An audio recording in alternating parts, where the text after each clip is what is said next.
Delimitation ಆದ ಮೇಲೆ ದಕ್ಷಿಣ ಭಾರತದ ಸಂಖ್ಯೆಯಲ್ಲಿ ಕಡಿಮೆ ಆದ್ರೆ ಇದಕ್ಕೆ ಯಾರು ಹೊಣೆ? ಇದರಲ್ಲಿ ಒಂದು ವ್ಯವಸ್ಥಿತ ಷಡ್ಯಂತ್ರ ಇದೆ.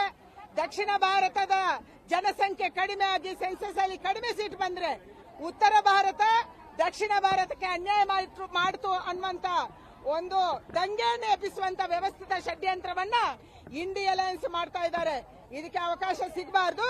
ಈಗ 50% ಮೀಸಲಾತಿಯನ್ನು ಕೊಡೋದು ನಮ್ಗೆ ಲಾಭ, ಅದನ್ನು ಪಡ್ಕೊಳ್ಳೋದು ನಮ್ಗೆ ಲಾಭ.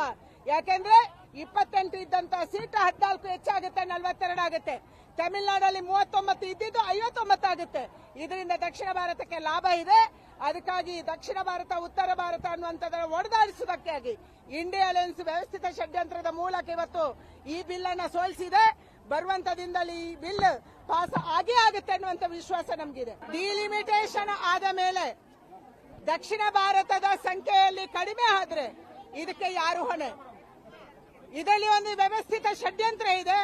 ದಕ್ಷಿಣ ಭಾರತದ ಜನಸಂಖ್ಯೆ ಕಡಿಮೆ ಆಗಿ ಸೆನ್ಸಸ್ ಅಲ್ಲಿ ಕಡಿಮೆ ಸೀಟ್ ಬಂದ್ರೆ ಉತ್ತರ ಭಾರತ ದಕ್ಷಿಣ ಭಾರತಕ್ಕೆ ಅನ್ಯಾಯ ಮಾಡಿತು ಅನ್ನುವಂತ ಒಂದು ದಂಗೆಯನ್ನು ಎಬ್ಬಿಸುವಂತ ವ್ಯವಸ್ಥಿತ ಷಡ್ಯಂತ್ರವನ್ನ ಇಂಡಿ ಅಲಯನ್ಸ್ ಮಾಡ್ತಾ ಇದ್ದಾರೆ. ಇದಕ್ಕೆ ಅವಕಾಶ ಸಿಗಬಾರ್ದು. ಈಗ 50% ಮೀಸಲಾತಿಯನ್ನು ಕೊಡೋದು ನಮ್ಗೆ ಲಾಭ, ಅದನ್ನು ಪಡ್ಕೊಳ್ಳೋದು ನಮ್ಗೆ ಲಾಭ. ಯಾಕೆಂದ್ರೆ 28 ಇದ್ದಂತ ಸೀಟ್ 14 ಹೆಚ್ಚಾಗುತ್ತೆ, 42 ಆಗುತ್ತೆ. ತಮಿಳುನಾಡಲ್ಲಿ 39 ಇದ್ದಿದ್ದು 59 ಆಗುತ್ತೆ. ಇದರಿಂದ ದಕ್ಷಿಣ ಭಾರತಕ್ಕೆ ಲಾಭ ಇದೆ. ಅದಕ್ಕಾಗಿ ದಕ್ಷಿಣ ಭಾರತ ಉತ್ತರ ಭಾರತ ಅನ್ನುವಂಥದ್ದರ ಒಡೆದಾಡಿಸುವುದಕ್ಕಾಗಿ ಇಂಡಿಯಾ ಅಲಯನ್ಸ್ ವ್ಯವಸ್ಥಿತ ಷಡ್ಯಂತ್ರದ ಮೂಲಕ ಇವತ್ತು ಈ ಬಿಲ್ ಅನ್ನ ಸೋಲಿಸಿದೆ. ಬರುವಂತ ದಿನದಲ್ಲಿ ಈ ಬಿಲ್ ಪಾಸ್ ಆಗೇ ಆಗುತ್ತೆ ಅನ್ನುವಂಥ ವಿಶ್ವಾಸ ನಮಗಿದೆ.